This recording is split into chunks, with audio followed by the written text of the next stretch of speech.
Instead of it going there, he used his right foot to cannon the ball off into the other direction. So the right foot's used just as a rebounding surface. So Waleed sees me going here, but I go there and away.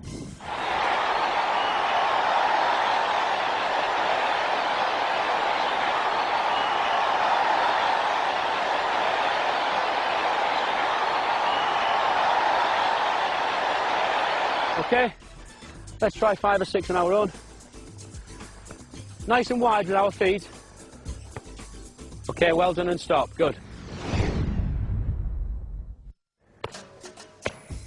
Juggling is one of the best practices that we can do to improve our first touch, and it's also one of the most enjoyable. We've come inside to the gymnasium to practice here, and many of the great Brazilian players learn their skills too in the gymnasium, so it's a great place to work. We have here the boys. Some of them, I think, have the best juggling skills that I've seen anywhere with young players. Bradley, do you want to show us something? Well done, Bradley. Kyle?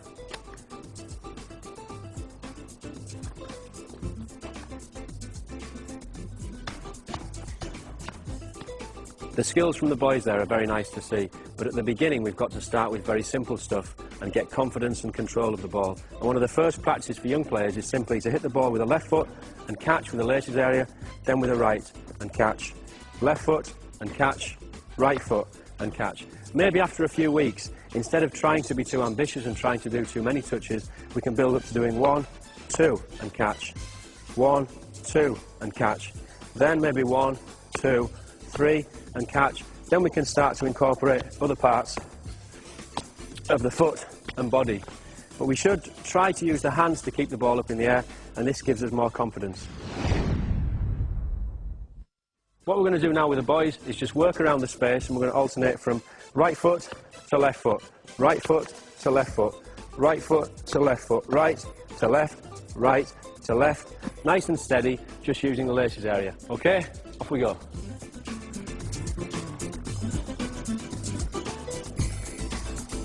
Nice and relaxed.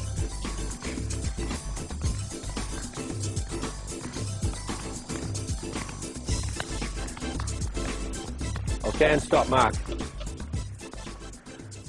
Okay, when we're juggling, it's important that we relax our body and don't get too tense and too tight. So try to loosen the arms, loosen the feet, and don't worry too much if the ball drops. Okay? The more times you practice and touch the ball, the better you'll get. It may take a few days, a few weeks, but every day you'll improve a little bit, and it's solely down to practice.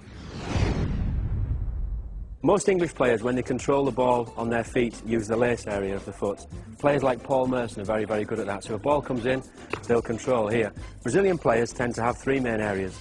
They'll use the inside of the foot there, and the outside of the foot here, as well as the middle of the foot. And this has a great advantage to them, because if a player is coming in, a defensive player, if you come over to me, Mark, please. Mark's going to throw the ball into me. If Mark then pressures the ball and comes into me close, I might not have a possibility to control the ball here with the inside of my foot, and I can only use the outside. But unless we practice that in our juggling, it's impossible that we'll do it in a game. So if you want to throw into me here, Mark, and then close down to the middle, okay? So I can then use the inside of the foot. We'll go again. Go on, go. So if Mark comes in quickly enough, go again, and blocks me here, I have no option but to use the outside of my foot. Okay? And if I was playing in a game, I could then take outside and move away from Mark to make a pass or a dribble. A little touch outside of the foot and move around the space. Off we go. Just one touch and catch.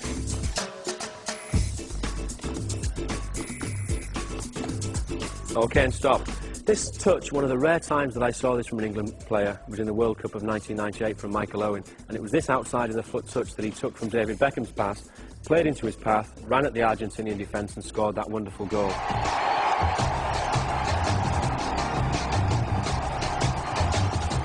So now, Mark, if you could just do some outside of the foot juggles while stood still. 1, 2, 3, keep it going. 4, 5, 6, 7, 8, 9. Excellent. So Mark there has done 10 fairly comfortably while stood on the spot. So the next thing for Mark is then to try and do 10 whilst moving around the space, which is more difficult. So the next step is to do it as a jog, and then to quicken that up and do it fairly quickly moving around.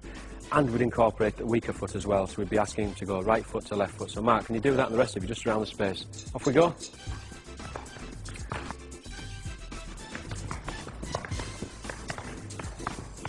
Good, Kyle.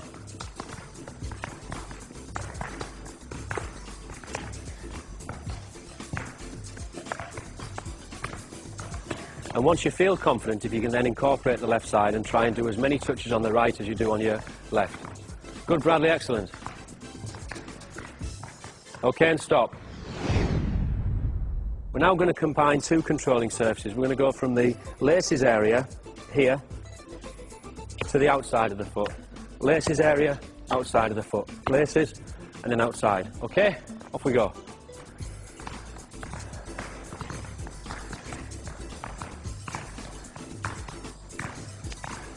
And stop. Okay. The next practice that we're going to look at is just coming up the body a bit. So we've covered the three main areas: inside of the foot, laces, and outside of the foot, and they're all important. We're now going to look at the knees. So we're going to walk around the space, two knees and catch. Two knees and catch. When the boys feel confident, they can go, take the hands out, and just juggle continually on the knees, okay, from left to right. Off we go. So two and catch, Mark. Two and catch, and when you're confident, off you go.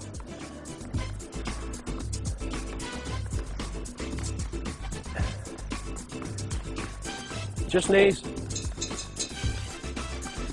And stop. Sometimes in a game, it's impossible that we use anything else other than the chest to control the ball.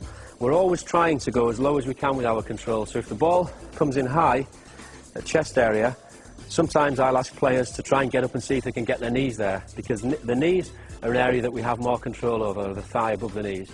Similarly, if the ball comes at knee height, I'll often ask players to get up early and try and take it with their feet. I'll give you a little example. Mark. So a ball's going to come into Mark at knee height, but he'll try and leap up and take the ball with his feet. Rather than staying on the floor and taking the ball with one standing foot down, he'll get up and try and take the ball early with his feet. Ready, Mark? Good.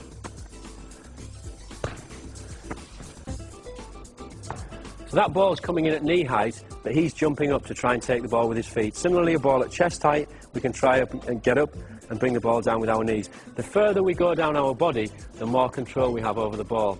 If we can't avoid taking the ball in our chest, we've got to do it, and we've got to get good at it. And the most simple practice to get confidence is just to feed the ball onto your own chest and then catch.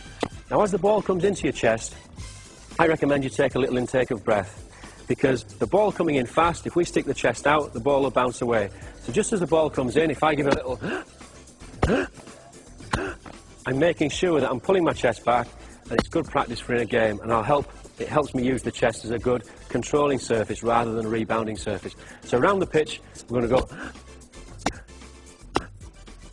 go. Okay, simple practice, but the first one we need to do to get good control of that area.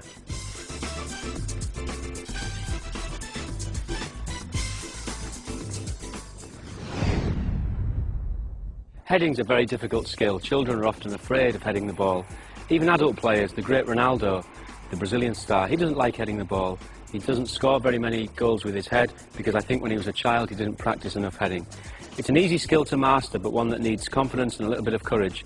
For very young players who are not used to heading the ball and are a little bit afraid of it, I think the best way to start is just to look at the ball and bring the ball in gently to our forehead, keeping our eyes open. The middle of the forehead there is the surface that we would use to head the ball. If you shut your eyes when the ball's coming in, you've more chance of getting hurt. So just to get confidence, keep the eyes open and bring the ball into the head. The next level is just to throw the ball up to ourselves, a little connection with the forehead and catch. And we can do that moving around the space. Okay, boys? Off we go.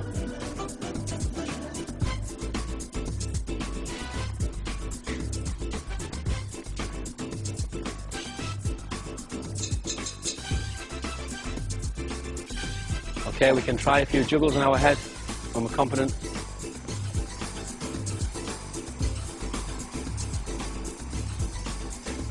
Okay, and then combine the heading. We can combine the heading with other body parts. So maybe we'll go back to the feet, the knees, and the head. Okay, off we go. Put a few together.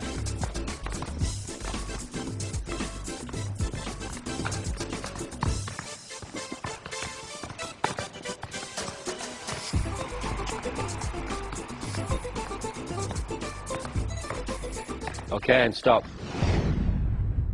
Juggling circles are something that we see all the time in Brazil, in the parks, on the beaches. It's a gathering of friends who come together to show what they can do with a ball. We've got a little juggling circle here, and hopefully we're going to be able to show you